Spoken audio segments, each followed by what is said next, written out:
Brilliant, and welcome. I'd like to welcome my guest, Mark Mraz, and he'll introduce himself, but he's speaking from 90-degree Las Vegas in the spring, and I'm speaking from a very wintry Britain, which has just been snowing this afternoon. So welcome, Mark. We've got some things in common, despite the distance between us, haven't we?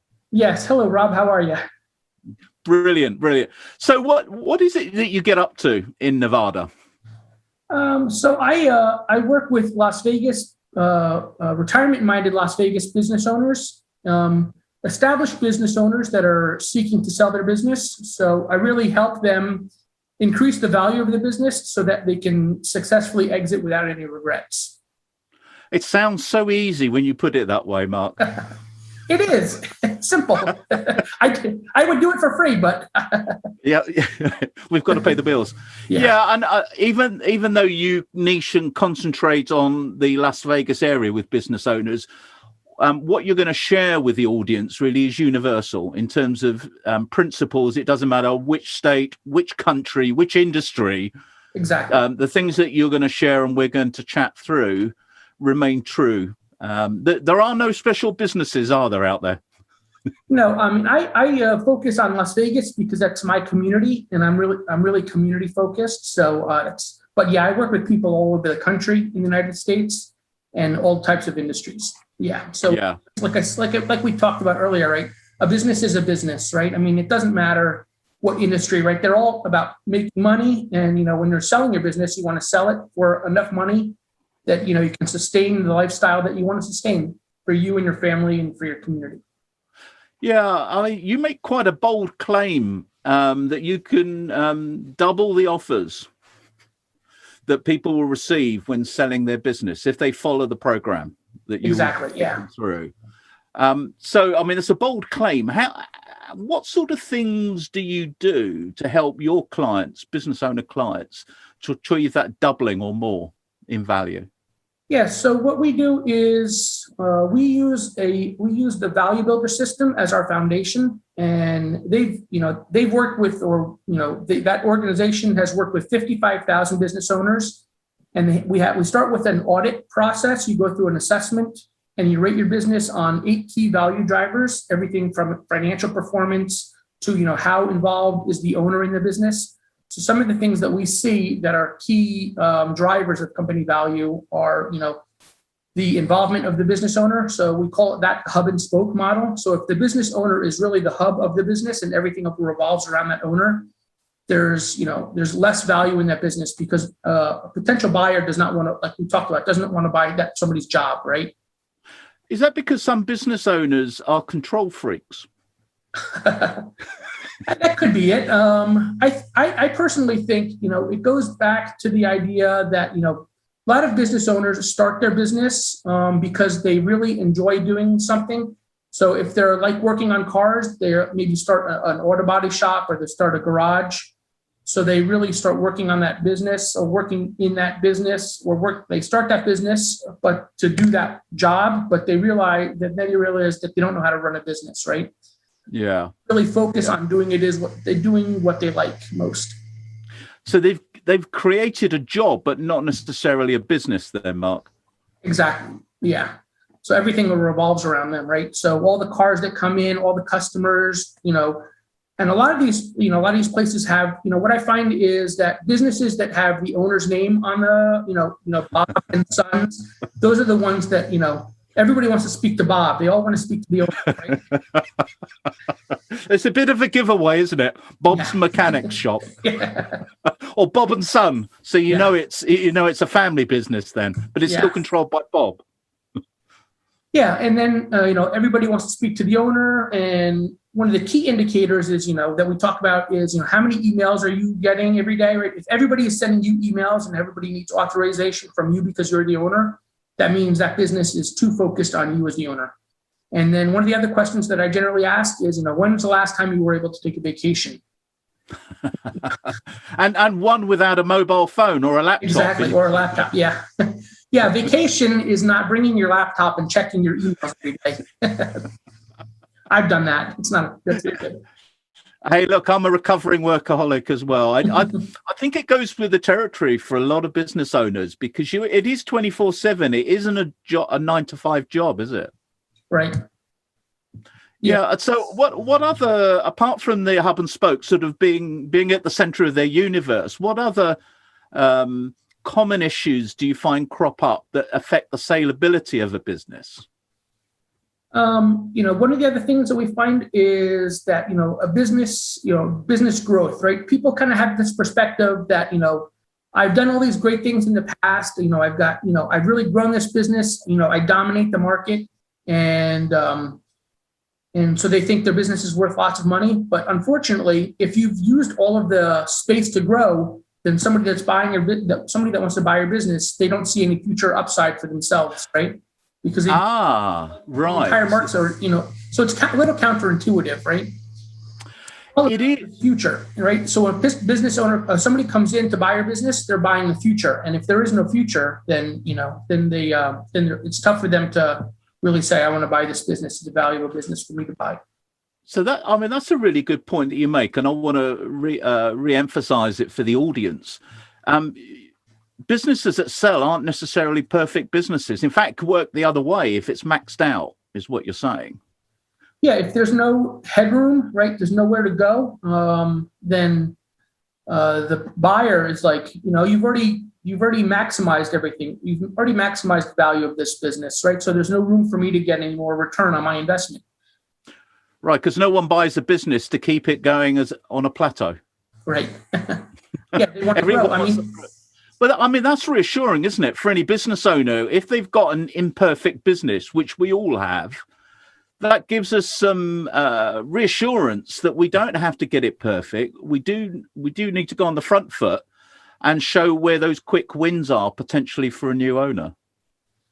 Yeah, you want to show what you just because there's room to grow. That's a good thing for a business buyer, but they want to know how your business is going to grow into that. Good point. Right. So what we talk about is, the teachability, the scalability of your it's kind of a matrix, right? So, how teachable, how valuable, and how repeatable is what you sell, right? So, can you teach other people to sell or to deliver what it is that you do? Because that means you can scale it. Is it repeatable? Right? Do people buy it on a recurring basis? And is it valuable, right? Do your customers really value what it is you sell, right? As opposed to just a commodity. So three factors are really kind of what we talk about when we talk about growth. So what you're describing, particularly if it's a business that's a one-man band, a one-woman band startup originally, the business is that person. I mean, and you could define it that it's not a business, but as it grows and you take on things called staff and team members, then there needs to be that transition from a business that's owner reliant and centered around the individual, because everyone wants to go to Bob because he's great at fixing vehicles. But there comes a transition where it needs to be the team that become the business, not the owner. Exactly. Yeah. It's really that transition of becoming a business owner from being self-employed to being the business owner, right? Right. So you make a distinction between self-employed and a business owner. Exactly. Which I do as well. Yep. Yeah. One's a job. The other one should be, if you can do it right, self-supporting, and you make yourself redundant from your own business. Yeah. The most valuable business is one where I can step away and it will, I can go on vacation for 6 months and it'll still continue to send me money, right? I mean, that's the idea, right? That's the dream, right? Everybody has this idea of, creating, creating sales when you're not even working, right? So when you're sleeping, right? So how do you create money while you're sleeping? You need systems in place. So this we work a lot on initially with our clients, right? Is that, if you want something to be repeatable and, that other people can deliver, you need to have the right systems in place, the right processes, documentation. So that's some of the other things that we talk about is really, how reliant is, we talked a little about how dependent is the business on the owner. The other piece is how dependent is the business on an individual employee, individual customer, and then the one everybody forgets about is the individual vendor, right? So there are really three things there, right? So we call it, what we call is a Switzerland structure, right? So you don't want to have your business relying on one employee because that one employee becomes a breakpoint, right? They decide to leave for some reason, or when you sell the business, they decide they don't want to stay with the new owner. So that reduces the value. So you've really got to create systems and document procedures so that other people can do the job. Cross-training is what we used to call it in the corporate world. And then customers, this one's pretty logical, right? If you don't want to have any one customer that accounts for more than, let's say, 15% of your total revenue. 1.5. Right. Yeah. Because you can imagine if you had a customer that was 50%, 50 of your business, then and they leave, then you've lost half your business, right? Yeah, well, I had someone earlier today, even though I've retired in inverted commas from my first business, I'm still involved as a bit of an ambassador. And I had a phone call from someone, didn't know that. He talked about his business, but 2/3 of his turnover is one client. Mm. And he realizes the exposure, but he said, what can you do? I couldn't turn them away. But that makes it difficult when you're trying to sell a business, isn't it? Yeah. So I draw a distinction between what I call revenue chasers and value builders, right? So there are owners that are revenue chasers, right? So they'll accept the customer that, is short term, delivers a lot of revenue to the bottom line, a lot of profits, but thinking long term strategically and building value. So we try to move our clients from becoming revenue builders to revenue chasers to value builders. I think that's a really important distinction, Mark, because it's not necessarily all about turnover. Right. It's about, there's so many other areas, and you talk about the 8 key value drivers that drive company value. You've mentioned a couple. Are there any other common ones that you find time and time again crop up? Yeah. So we've talked about, financial performance is definitely one, right? So you can't have a valuable business if you're not making any money, right? I think I was watching one of your other shows and you talked about that being a hobby. Or charity. Or charity, yeah. Unless you're Uber, of course. Yeah, generally so. Yeah, that's true. Yeah. So financial performance is important. Well, we talk about, how dependent is the business on the owner and how reliant are you on an employee, customer, or vendor? The third one that I find it's really important is this idea of recurring revenue.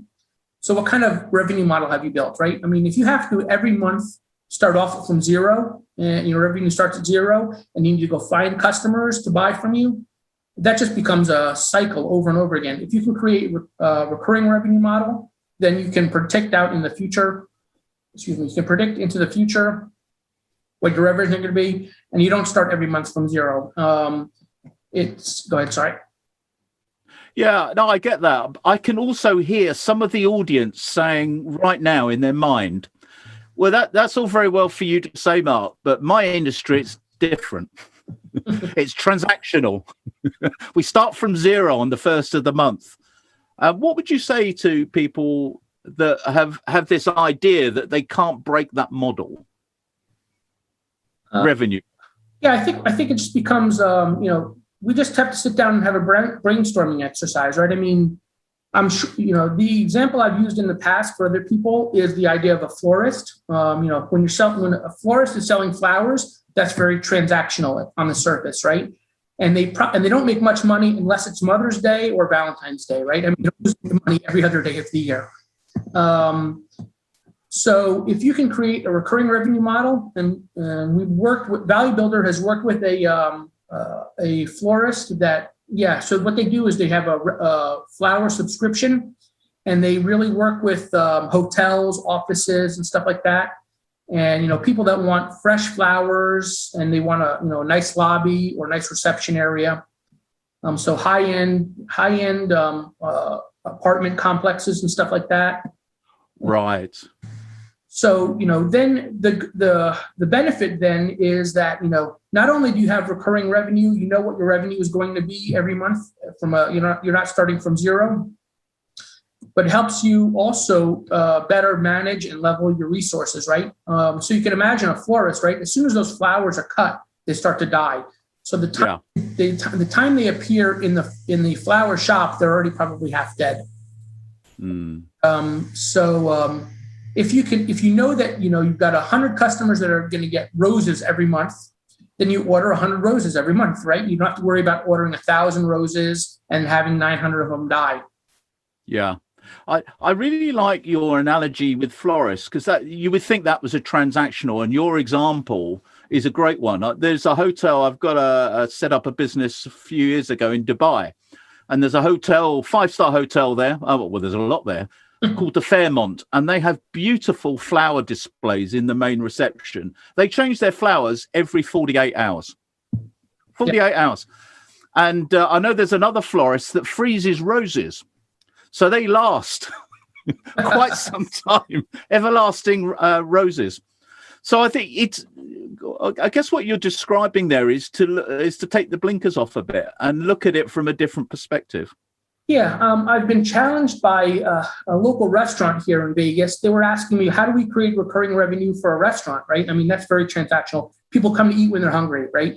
And a lot of people think about the idea of, customer loyalty programs. You get a punch card every time you show up, you get a punch on your card, but that's not what I'm talking about, right? So we're talking about recurring revenue.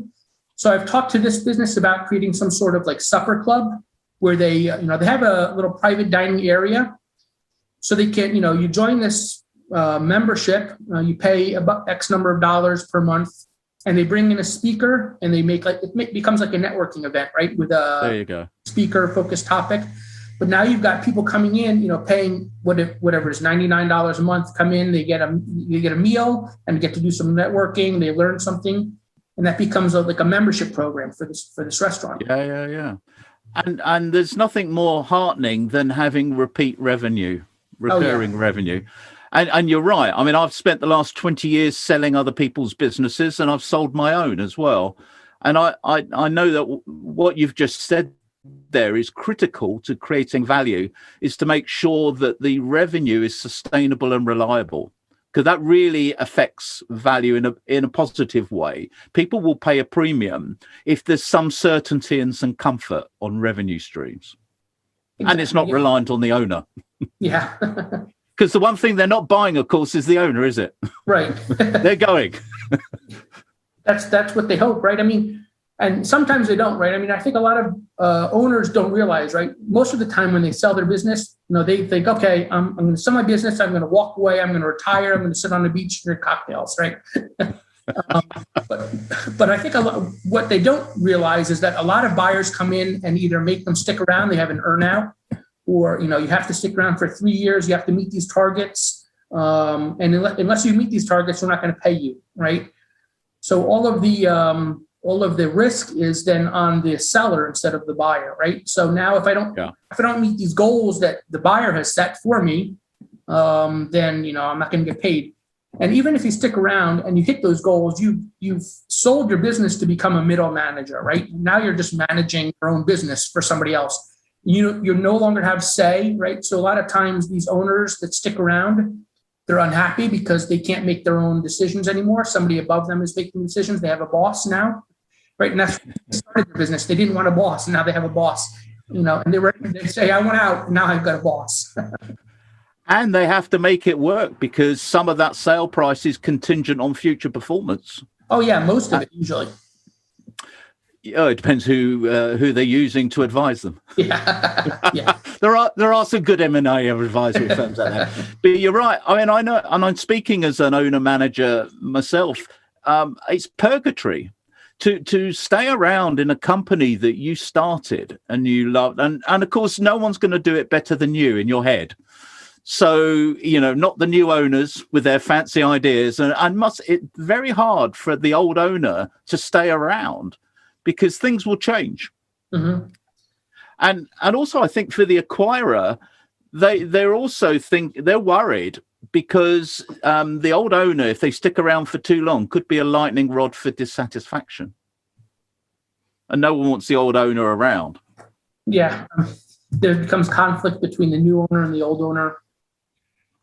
And then you have employees that, were with the old owner, during the growth of the business, and they're loyal to that person as opposed to the business owner. And so then a bunch of conflict there. And you have, people end up leaving the business because they don't like the new owner. So that goes back to what we talked about earlier, right? Making sure you've got processes documented, making sure the business isn't relying on the one individual person, whether it's the owner or an employee.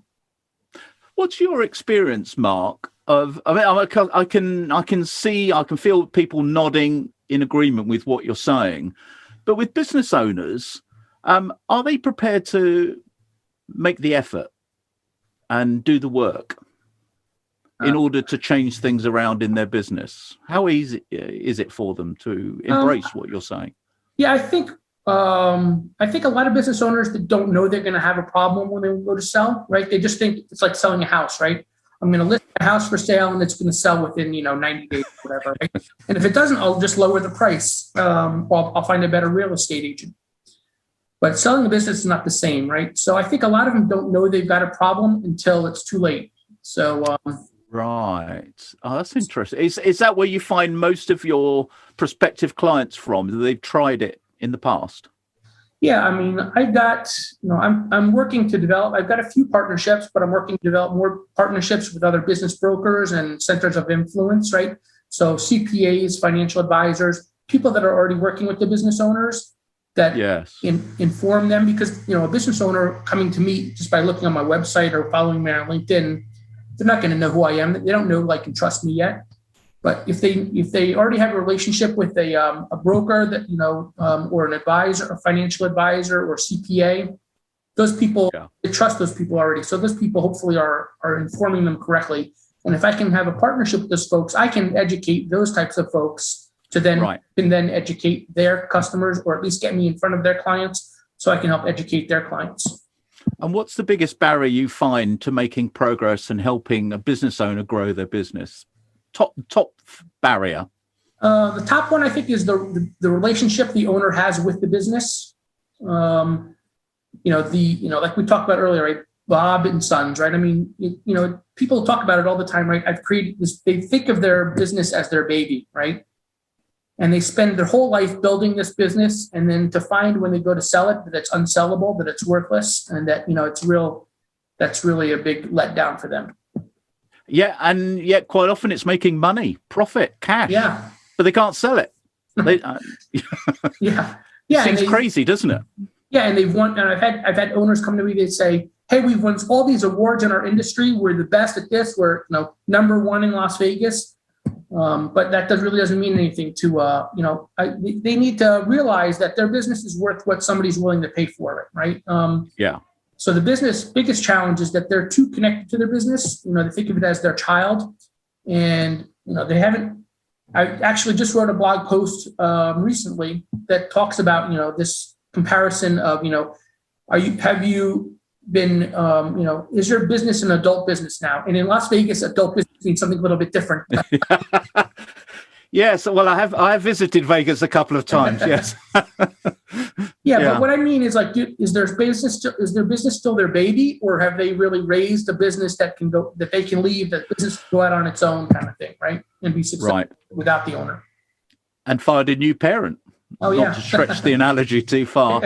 You're right. So it's part of the growing up process for a business, and it's part of that transitionary curve. Then. Yeah. Yep. And you can help business owners on that journey. Yeah. Do you work on a one-to-one basis then with business owners? I do mostly. I'm working now to put together like a mastermind program, of a couple business owners, because I think, having other people that have that are in the same situation real time can really help each other. Right. I mean, it's the whole idea. Yeah. And if people want to get in touch with you, what's the best way of getting hold of you? The best way to reach me is through my LinkedIn profile.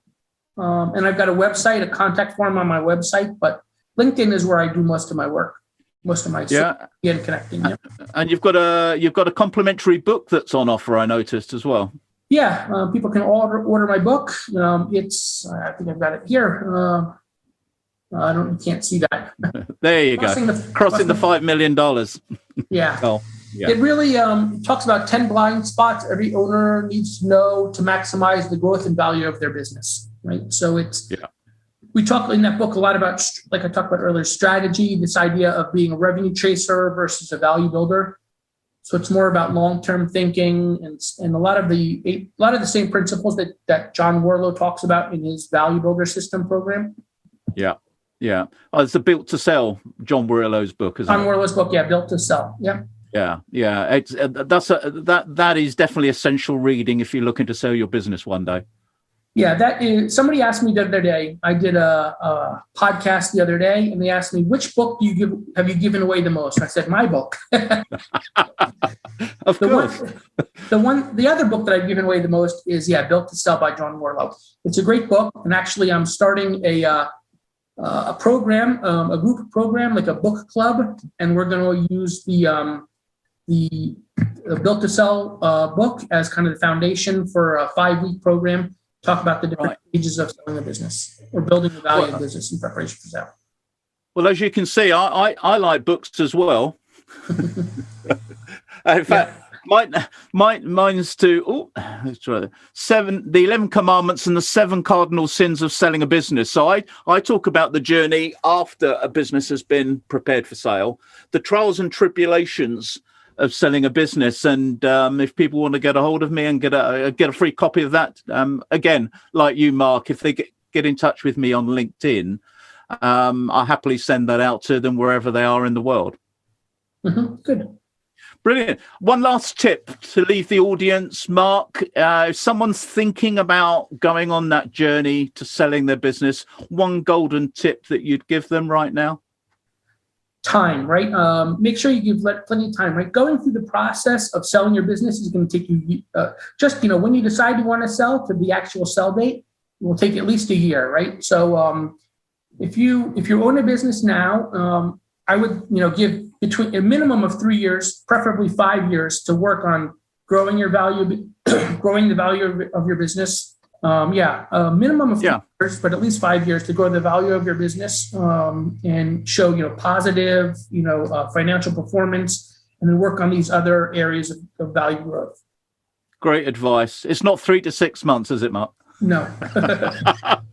Look, thank you so much for your time. I'll let you get back into the 90 degrees of Vegas later on. Thank you so much for your wisdom and your pearls of wisdom, really, and advice to the audience. Great, Thank you, Rob. Mark. Thanks. I appreciate it. My pleasure. Take care. Bye-bye.